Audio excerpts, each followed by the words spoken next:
So after we talked about surgery, we'll talk about neuroprotective strategies. What is a neuroprotective strategy? Basically, these are different medication modulations trying to propose to mitigate secondary injury to the spine or to promote recovery of neuronal function or functional connectivities.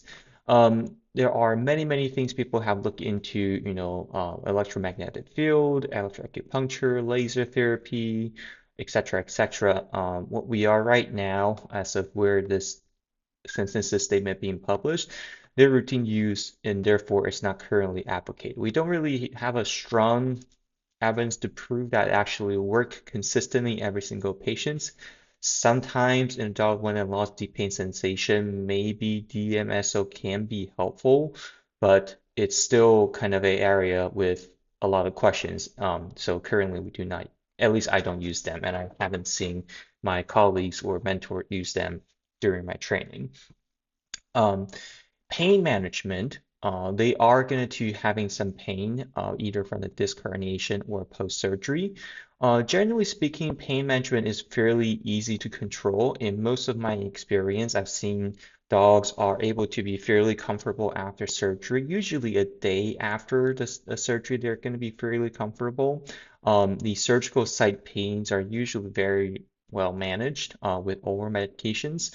Then they usually don't need a whole lot of long-term medications to manage the post-operative pain. However, there could be a small percentage of dogs that might develop what we call a chronic neuropathic pain, which recently there is this video or this case report that came out that's very helpful, and I was kind of amazed to see that. So they found a dog that had neuropathic pain or potentially undesirable behavior in the dachshund after a spine surgery with disc herniation. And this is what the dog looked like. So after surgery, right, you can see there is an incision on the back and there was no apparent triggers. Dog is clearly able to use their back leg, but just something bothering him or her and just could not could not get away. Um, what they mentioned in the case report is that they said once a verbal instruction to disrupt the behaviors, this kind of behavior stop. So kind of support a sense of a neuropathic pain may be true or may be possible in dogs that have a spine surgery, but this is my knowledge the first case report that actually document this event, which I found it to be very helpful to look at the video. So yeah, going back to the pain control post-operatively, they're usually pretty, like I said, pretty quickly. They're feeling comfortable. Most people use a combination of gabapentin, methylcarbamol, diazepam, some steroids, some NSAID, some codeine, some amantadine. Effectively, these are the things I would say in the concept of like a scrambled eggs or breakfast eggs, right? You can have scrambled eggs, you can have sunny side up, you can have different ways, you can have omelets. Effectively, there are different ways to cook the same material, but eventually, once you eat them, it becomes the same nutrition once you digest them. But just the way it presents you may be slightly different based on the preferences. So I would say most of us have our own preferences, but eventually all seems to be fairly effective in terms of the pain control. There are some adverse events that can be related from the pain medications. Most commonly is the GI mucosa irritations, but oftentimes they're left as a subclinical change, meaning if you scope them by a endoscope, you can see it happen, but they rarely result into a clinical sign that need to address frequently.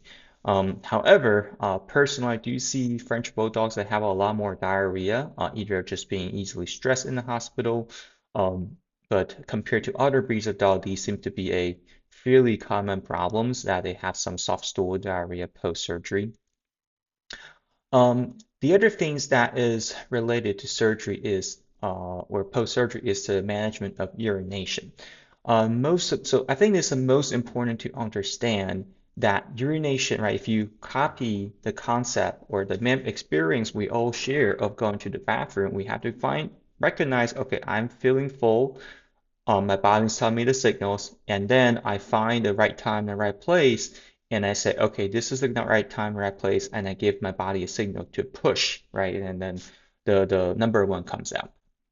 Uh, so when a dog is not able to command their legs to do any movement functions, the command to the bladder to push is usually compromised at the same time. So that's why it's very important to understand this sentence that paraplegic dog cannot urinate voluntarily.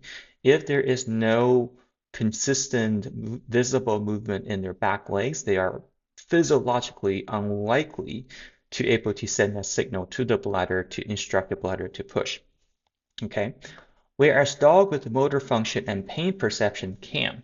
So if the dog can be able to kind of have some movement in their back leg, where sometimes the urination function is like consistently able to have a um, consistent stream coming out, and we're not worried about the dog is not like losing pain sensations, then it's probably some early motor function is coming back, which is a very important function because sometimes they can be like misregistered, like when a urinary bladder is becoming too large, and then we have a hard time to palpate because various different reasons. And then there's going to be at the point that the pressure from inside the bladder is just going to be overcoming the pressure of the urethra, and that become like an overflowing situation. And that may be misregistered as like, oh yeah, my dog is peeing, but in reality it might be overflowing.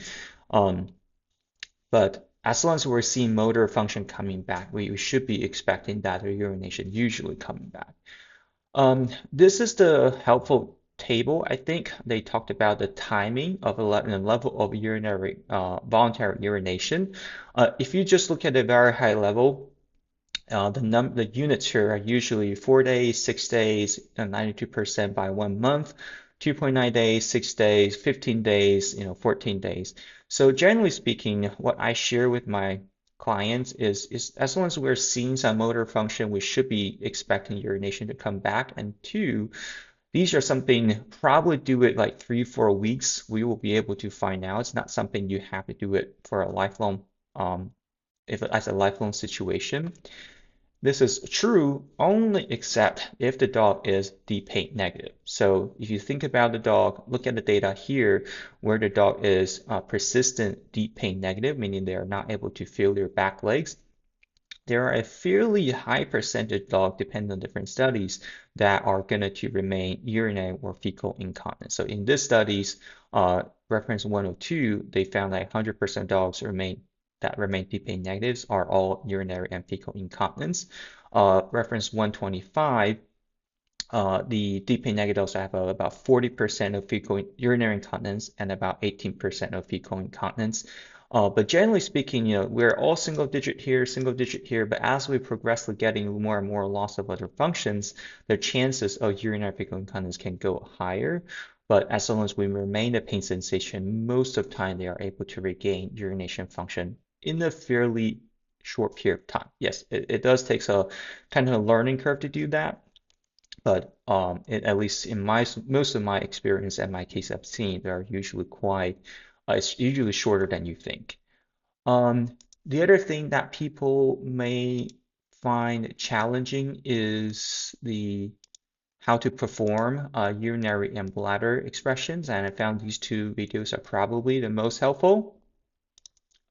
So this is coming, you can search bladder expression in male dogs and they have audios and will teach you how to do that.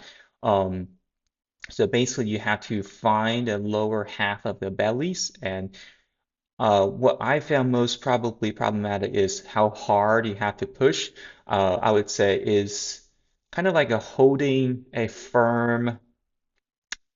like holding a firm potato or a balloon, right? You have to kind of give it adequate amount of squeeze for it to kind of fight over the pressure of the urethra, and you may have to do it several times to get the urine out. We are not searching for perfection. We are looking for, we don't want to have an over distended bladder, and as soon as you can get the over distended bladder small or smaller, that's probably good enough. So this is about the male dogs. Um, and female dogs are here. which is somewhat similar in terms of the technique. You find there are audios over here, which when you search this video, you will be able to find it and hear about that. But basically, you're trying to find the lower half of the belly, kind of trying to teach the palpation scale of what the bladder feels like, and then give it an adequate amount of pressure. Usually, I think female dogs are a lot more easier just because they have a shorter urethral distance, and that creates a much less resistant to fight with. So uh, most people I found is able to kind of learn how to do this. It just needs some time to practice. Yes, it is kind of a weird technique, so you have to learn, but the good news is usually they're not something that you have to do it for a very long time. Um, so that is about urinary part. What is also important is to say that um, our manual evacuation of a bladder is not that effective as we usually hope for. The efficacy of a manual expression varies widely, with a mean about 50% of bladder emptying. So, like I said, the goal here is not trying to like entirely makes the bladder dry. It's really trying to say, okay, if it was about like 90% full, can I push it down to maybe 40% full so the dog is comfortable and there's less of a chance of developing urinary tract infections? I oftentimes, I'm becoming more and more staying away using the word emptying because emptying is like subconsciously telling me like there's like zero, there's nothing left in the bladder. But in reality, we just want it to be smaller, and that's all we're looking for. And as we know, by hand is probably not really achievable. And also bladders are designed to hold fluid for a certain amount of period of time, right? So as long as we're getting small enough, we should be fine.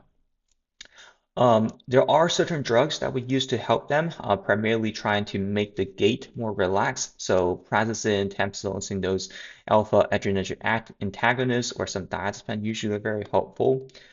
The risk of UTI is probably the most concerning things. The chance of UTI getting them after spine surgery, just because being non-ambulatory, not able to walk on their own, they have a fairly high chance of getting UTI. So range from about 0 to 42% in the first post-operative week, somewhere 20 to 40% in the first 6 weeks, and about 15% in 3 months. So the longer, as they recovers, usually the chance of UTI becomes much lower.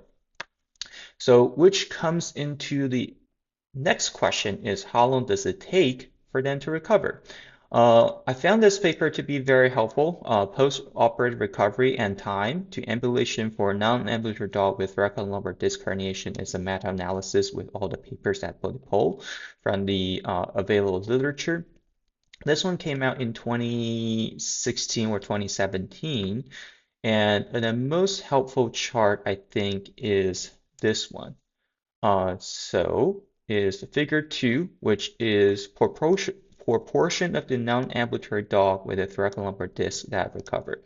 So they basically it's just looking like, hey, how many of them recover? I don't care about the time, but I just want to have a big, quick numbers, right?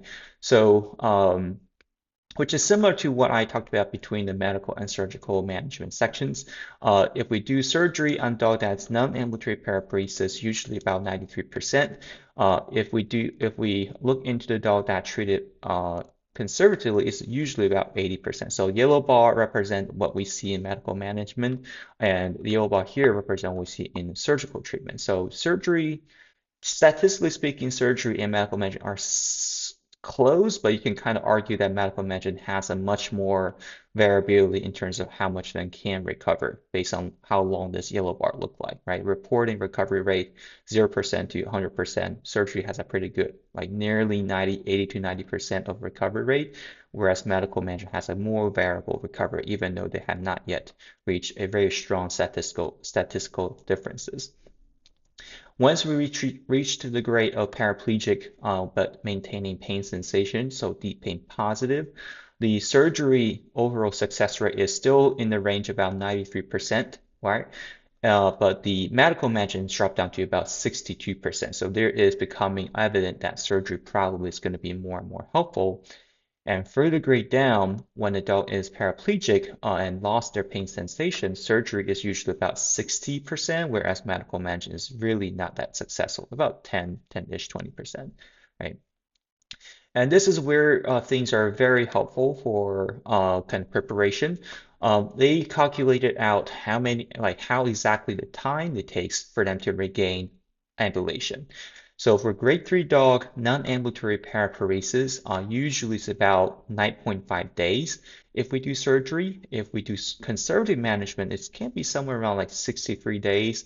There's some debates about how you kind of calculate this data out, but this is kind of what the numbers they put out there is much longer compared to surgery patients.